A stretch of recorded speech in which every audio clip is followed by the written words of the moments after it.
खबर शामिल करते हैं कसूर से। रिपोर्ट शहजाद अहमद। कसूर प्याल कलां बुनियादी मरकज़ सेहत ज़ेर इंतज़ाम Punjab health facilities management company district office कसूर प्याल कलां BHU की दीवारें चारों तरफ से टूट फूट का शिकार हैं। और सबसे बड़ी बदकिस्मती ये है कि तमाम तकरीबन BHU के अंदर अस्पतालों के मुलाजमीन के लिए बनाए गए क्वार्टर्स, जिन पर गवर्नमेंट ने करोड़ों रुपए लगाकर तामीर करवाए थे, जो आज इंतज़ामिया की नाअहली की वजह से भूत बंगले बन चुके हैं।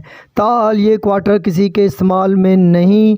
आवाम के पैसों से बनाए गए क्वार्टर्स इंतज़ामिया की अदम तवज्जो का शिकार हैं।